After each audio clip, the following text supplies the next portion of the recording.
Live from New Delhi, you're watching DD India Global. We'll get you top stories from India and the region. I am Tanvi Taneja, and for news from the rest of the world, I'm joined by my colleague from Washington DC, Jagriti Dave. Hi, Jagriti. Hi, Tanvi. It's 10 a.m. here in Washington, D.C., 3 in the afternoon across Central Europe. Coming up in the next 30 minutes. 1 in 3 Democrats think US President Joe Biden should drop out of the presidential race. And things are heating up in the lead-up to the runoff vote in France's parliamentary election after the far-right national rally dominated the first round. We'll be live with our correspondents from around the world. But first, the headlines. UK's Conservatives say their rivals from the Labour are heading for a record-breaking election win on Thursday. Labour says the result is not a foregone conclusion. US President Joe Biden faces voices of dissent from within the Democratic Party about his 2024 re-election bid. Sources say Vice President Kamala Harris emerging as the top choice to replace Biden. The death toll in a stampede in India's Hathras climbs to 121, most of them being women and children. Uttar Pradesh Chief Minister Yogi Adityanath announces judicial probe. And Nepal's government is in crisis again. The 2 largest parties in the federal parliament strike deal to oust Prime Minister Prasar Prachanda.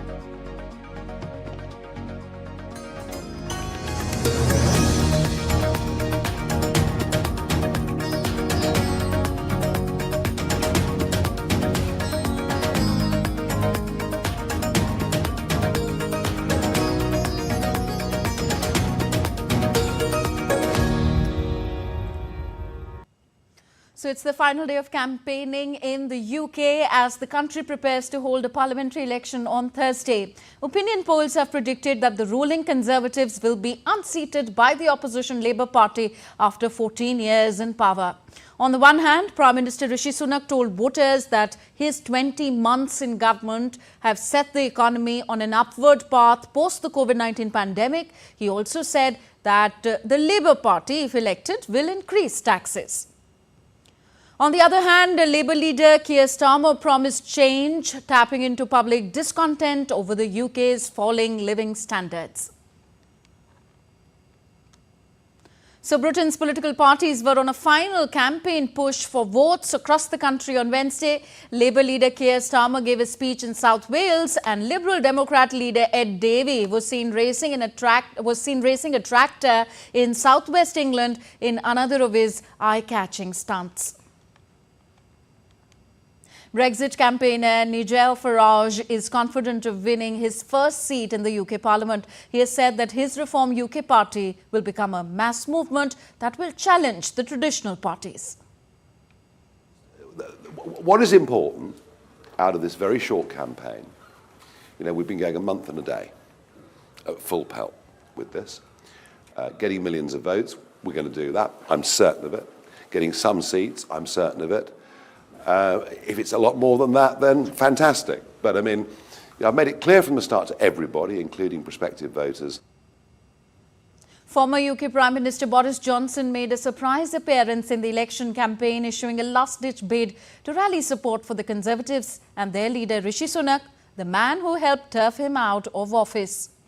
Johnson won a big majority in the last election in 2019 before being forced to resign in 2022 by a Conservative mutiny which Sunak helped to start. Reaching out to voters, Johnson focused on what he said were the dangers of the opposition Labour Party winning power. 5 years ago, you helped to send Jeremy Corbyn and his then disciple, Keir Starmer,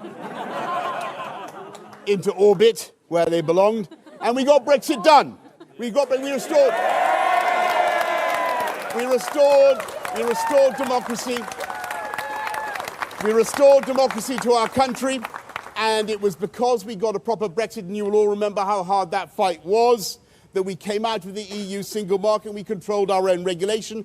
And my friends, whatever people may say, that national independence was vital when it came to approving COVID vaccines faster than any EU country, and therefore getting the fastest vaccine rollout of any major economy and the fastest economic rebound in the G7. And in India's Stuart Smith gives us more on the story from London. Stuart, does Sunak's move of calling a snap election look like a bit of a backfire now, considering that the Labour has been the clear favourites in this election?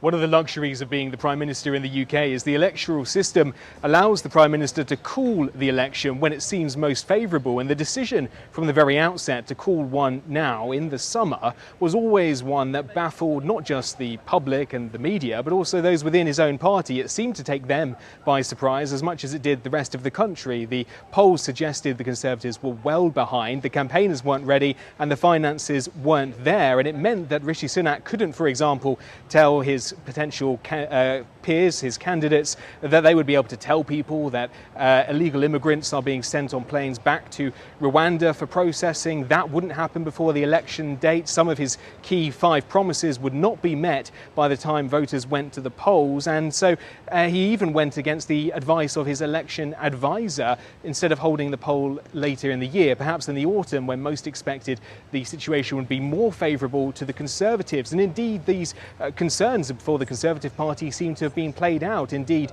lawmakers and potential candidates have not been able to convince the public that they have improved their track record over the past 13 years, and largely Labour is getting away with being able to say it will be the party of change, and it'll be a party of change for the better. So Rishi Sunak not making the most of these 6 weeks, but nor giving himself the best opportunity to do a good job by calling the election now. Stuart, what should the world expect from a Keir Starmer-led government in terms of foreign, security and economic policies? So Keir Starmer largely has been supportive of the government on most foreign policy issues. For example, if he becomes Prime Minister, which looks very likely later this week, he'll be flying to Washington to a NATO summit. There he'll be talking about how the West should be responding to Russia, and he's expected to continue the UK's approach of supporting Ukraine and chastising Russia for its invasion. As to other areas that the Labour Party is interested in, unlike the Conservatives, or more so than the Conservatives, it's looking to the European Union and changes it can make there to align the country slightly more with the EU. By no means is he looking for the UK to rejoin the European Union, but there is talk about, for example, making changes to animal product imports, about mutually recognising qualifications with the UK and the European Union. Looking further abroad to Beijing, the Labour Party says it would like to try to reset ties with China, which over the past few years have become cooler and cooler. And when it comes to India, a free trade agreement that was not managed by Rishi Sunak and before him Boris Johnson to ever get signed, the Labour Party is looking for that to be something it could potentially do in the next 5 years, if indeed it makes it into government. So that's still very much on the cards. Okay, thank you, Stuart, for those updates. Stuart Smith joining us from Westminster, London. More from the UK. Musician and singer-songwriter Roger Waters hopes that a free Julian Assange might one day be able to resume his work at the WikiLeaks. The co-founder of Pink Floyd, Waters, had long called for the release of Julian Assange from a jail in Britain. Waters also said that he's prepared to help fund WikiLeaks as well. Of course. I mean, I can't fund the whole thing. So, yeah, because the resurrection of WikiLeaks, how cool would that be if there was suddenly another 800,000 documents explaining the connivance of this miserable elite that keeps us in a state of perpetual war for profit, which is what they do. I want them to encourage whistleblowers everywhere to go to them. Roger Waters encouraging whistleblowers there. On to the US now. 1 in 3 Democrats think that US President Joe Biden should end his re-election bid following last week's debate against Republican Donald Trump. Now, this is according to a Reuters Ipsos poll. My colleague Jagrati Dave is in Washington, D.C. She takes it forward from me here, gives us more on this story and other stories making headlines around the world. So, Jagriti, if not Biden, then who would lead the Democratic election campaign?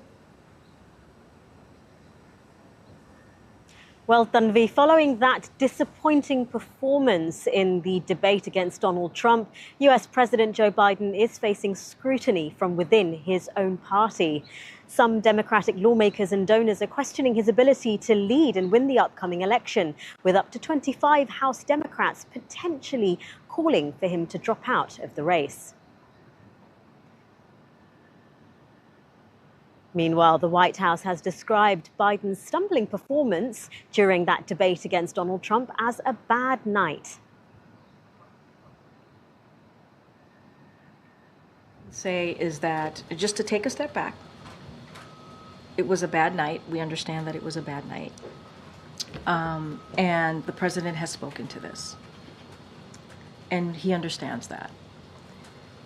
And so I cannot speak to anything beyond what I just shared. The president has regular annual physicals that we release in a thorough report. We're going to continue to do that. I don't have anything else beyond that. Now, Democratic sources are suggesting Vice President Kamala Harris is the leading contender to replace President Joe Biden if he drops out of the race. Biden's underwhelming performance has sparked concerns about his fitness for a second term, causing widespread anxiety within the Democratic Party and calls for Biden to step down. Nick Harper is live with me here in Washington. Nick, there's growing unease within the Democrats. What are we hearing from lawmakers? Yeah, Jagriti, you're right. There is really this growing sense of panic now that's gripping the Democratic Party. Real concern that the man that they want to lead the race for the White House this November might not be up to the task. There are some serious concerns about his mental agility off the back of that poor performance at the debate. We're hearing about plenty of private conversations that are taking place, but we've now got to the stage that there are also people who are publicly making the statement that they feel that Joe Biden is not up to the job. A Texas congressman came forward 24 hours ago to say that Biden should drop out. He was the first Democratic lawmaker to do so. Since then, we've heard from a congressman in Maine saying that he has lost faith in Biden and saying that he feels that Donald Trump will definitely win the upcoming election in November. And also, Democratic lawmakers are saying, quite simply, they have not had outreach from the president to say that he is able to do the job, that he hasn't communicated with them in that almost week since the debate to try and build the confidence. And polls are also showing that now 1 in 3 Democratic voters feel Joe Biden should drop out of the race and the party should instead find a replacement. Other polling also backs that up. Before the debate, Joe Biden in some polls had a 1 percentage point lead over Donald Trump. Now the debate has happened, he's dropped to 3 points lower to Donald Trump. So serious concern now with the Democratic Party and some soul searching about what they should do next.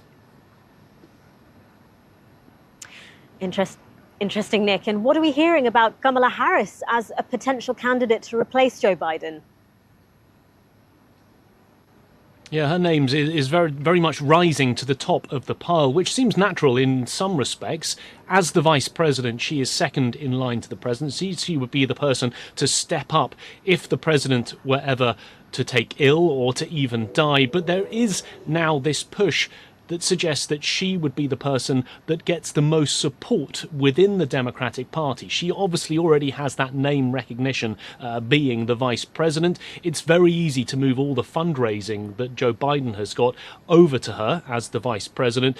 Polling also shows that she's just 1 percentage point behind Donald Trump, and that of course is better than the current polling of a Biden-Trump matchup. But from the White House perspective, they're not entertaining this idea. They're simply saying that Joe Biden had a bad night, and now they're trying to build confidence. Later on today, here in Washington, the president will be speaking to Democratic governors around the country to try and reassure them. And then he'll have a high-profile televised interview on Friday. And then next week, we're told that he will be holding a press conference where he will field multiple questions from journalists, really trying to show that he's up to the job, that he has the mental agility, and that he has the strength and the stamina to stay in the race. But there is that real concern, and Kamala Harris seems to be the person who is being suggested as the likely person to take over should Biden drop out. Thank you for bringing us up to date, Nick. That was our correspondent, Nick Harper, here in Washington. Next today, in a significant development, a New York judge has delayed Donald Trump's sentencing to September the 18th, providing temporary relief to the former president. The initial date was set for July the 11th, just before the Republican National Convention, but the new timeline suggests Trump is likely to be nominated by his party to run against Joe Biden before his sentencing. In May, Trump made history by becoming the first former US president to be convicted of a crime, found guilty on 34 felony counts of falsifying business records related to hush money payments made during his 2016 presidential campaign. French Prime Minister Gabriel Attal said he believed a cross-party bid to deprive Marine Le Pen's far-right national rally of a majority in next Sunday's parliamentary runoff could succeed.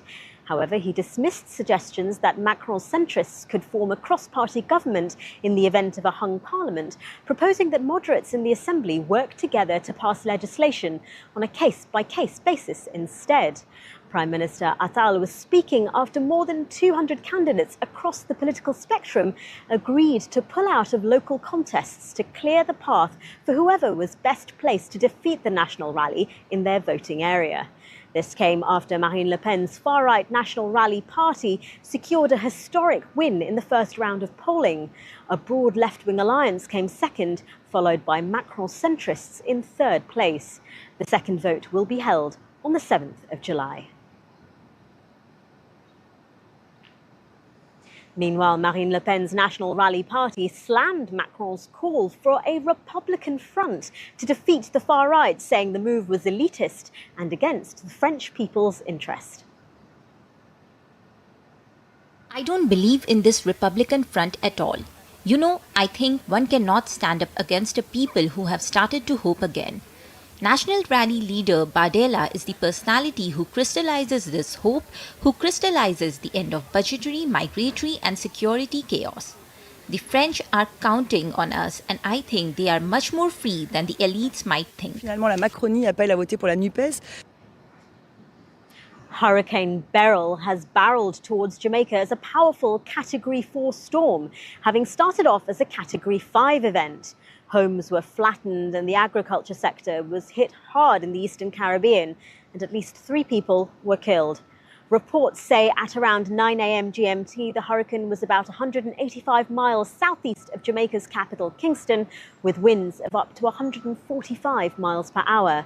Beryl is the earliest storm on record to reach the highest category on the Saffir-Simpson scale. It's felled power lines and unleashed flash floods across smaller islands.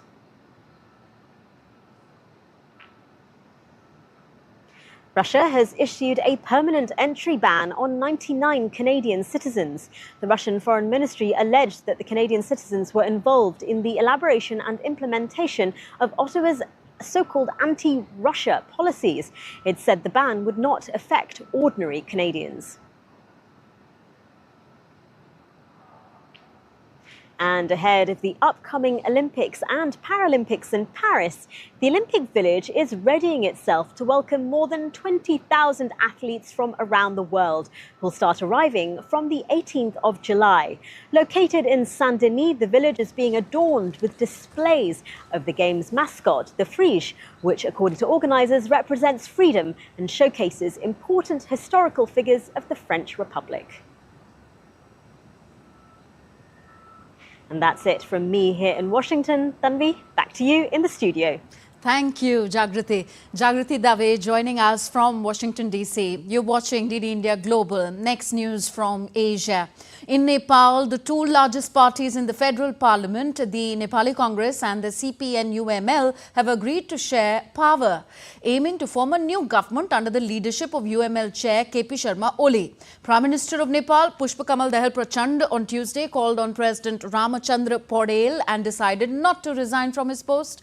The pact finalized between Nepali Congress President Sher Bahadur Deuba and UML Chairman KP Sharma Ole outlines the ministerial division, provincial leadership roles and a rotation for the prime ministerial position. Under the agreement, UML Chairman Ole will lead the government initially for the first half of the remaining term of the current parliament.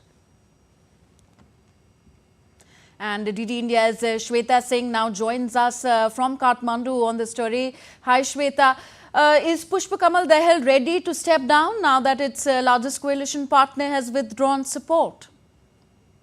Tanvi, actually you see, though two largest parties have come together now, but Prachanda is not willing to step down as he met yesterday President Ramchandra Paudel, and in the meeting he discussed about the latest political development in Nepal, and he requested for coming for a floor test. So as per latest news, Prachanda is not willing to step down and he will go for a floor test. Okay, he's had a good history as far as facing the confidence votes is concerned. So what are his likely, possibility of winning in this floor test? Actually, today when I met a lot of political leaders, so they told on the moral ground, Prachanda should step down because two of the largest party, Nepali Congress with 89 seats and CP and UML with 78 seats. When they come together, Prachanda just have 32 seats. So there is no way that he can gain support. Okay. And if any of these party releases a political party vibe, there is no chance that he will come successful in this floor test. All right. And because present alliance between Nepali Congress and CP and UML, they want amendment in the constitution to stabilize the political setup in Nepal. Okay. So you see, these are like very political, we'll leave it here for now. Thank you very much, Shweta Singh, for joining us on the story from Kathmandu. The Indian Space Research Organisation ISRO celebrated the International Asteroid Day, which is commemorated on June 30th every year. The day aims to raise public awareness about the asteroid impact hazard. ISRO Chairman Dr. Somnath spoke exclusively to DD India on asteroids and takeaways from Indian origin astronaut Sunita Williams' mission. He wished her early and safe return. He also spoke about ISRO's missions planned for this year. The space missions are getting interesting and deeper, and today ISRO is talking about asteroids and also planetary defense. I have with me ISRO Chairman Dr. Somnath. Why are we focusing on asteroids and also interplanetary defense? See, June 30th of every year is celebrated as Asteroid Day, basically to bring awareness about the dangers associated with asteroids visiting Earth, especially the near-Earth asteroids. They do come. It is a joint work of many nations to catalog them, understand them, and work together to understand the dangers posed by them. Basically, to tell you essentially that we don't want to be extinct like the dinosaurs. When on a day that the asteroid was hit the Earth, when the dinosaurs were dwelling, they were the predominant species on Earth. They were all vanished away, and we don't want to allow that to happen. So, with the knowledge of space technology and space missions, we should be able to take Where do we stand right now in this knowledge and data? The first thing is dinosaurs knew nothing about asteroids, but we know a lot about them. So this planetary defense we're talking about, where does India stand? See, we have to do in many fronts. First thing is mathematical formulation, modeling, understanding of telling when it will come and when it will pass Earth. So this capability we have today. And we do not have much observational capability. We have to build it over a period of time, ground-based observation telescopes, but still we are slowly growing in other area. What is the immediate mission ahead now? For? ISRO's... there are many missions planned this year. In fact, the first mission we are preparing for the SSLV D3 mission. We are also preparing for the next PSLV mission. Then the GSLV mission called NVS-02, the second series of the NAVIC. Also the NISR when it is coming. We have a mission called SPADEX in a PSLV. Then we have a customer satellite mission is also pending. Yeah. What is the lessons, the takeaways that we are seeing from Sunita Williams' mission? So it's a very important take away from that mission for us, because it's a new human spacecraft, the Starliner, like our Gaganyaan. When we send it, we must make sure that there are no uncertainties of any nature. And I am sure she will come back and then go in another mission soon. That was ISRO chairman explaining about the missions with camera person Girish, Asha Khanam, DD India, Bangalore. In some unfortunate news from India, a deadly stampede occurred at a religious event in Hathras, a city in North Indian state of Uttar Pradesh on Tuesday. The incident claimed at least 121 deaths, mostly women and children. Uttar Pradesh's Chief Minister Yogi Adityanath visited Hathras on Wednesday to address the situation. He held a meeting with the authorities there and announced a judicial probe into the accident. The Chief Minister also visited a government hospital to inquire about the well-being of the 28 people injured in the incident. The Chief Minister also announced a financial assistance of $2,300 each to the family of the deceased. A public interest litigation, meanwhile, was filed in the Allahabad High Court seeking a Central Bureau of Investigation inquiry into the matter. Russia's President Vladimir Putin sent a condolence message to India's President Draupadi Murmu and Prime Minister Narendra Modi over the tragic incident in Uttar Pradesh. The message stated, and I quote the President here, "Kindly accept the most sincere condolences over the tragic accident in Uttar Pradesh. Please convey words of sympathy and support to the near and dear ones of the deceased, as well as wishes for a speedy recovery of all injured." Unquote. And the Chinggis Khan, How Mongols Changed the World exhibition opened at the Chinggis Khan National Museum of Mongolia in Ulaanbaatar. The exhibition has showcased over 600 historical artifacts used during the Yuan Empire and the golden girdles worn by the emperors of the Hunnu Empire. This exhibition is on in Mongolia's Ulaanbaatar. So that's it in this edition of DD India Global. Do let us know your thoughts on the news of the day. Connect with us on our different social media handles at DD India Live. And for those on the go, you can catch all the latest news and updates from India and across the world on our DD India mobile app. The app is available on both Android and iOS platforms. You can scan the QR code on the screen to download now. So we will be back with more news as it breaks here on DD India. I am Tanvi Taneja from my entire team here in New Delhi. Thank you for watching. Namaskar.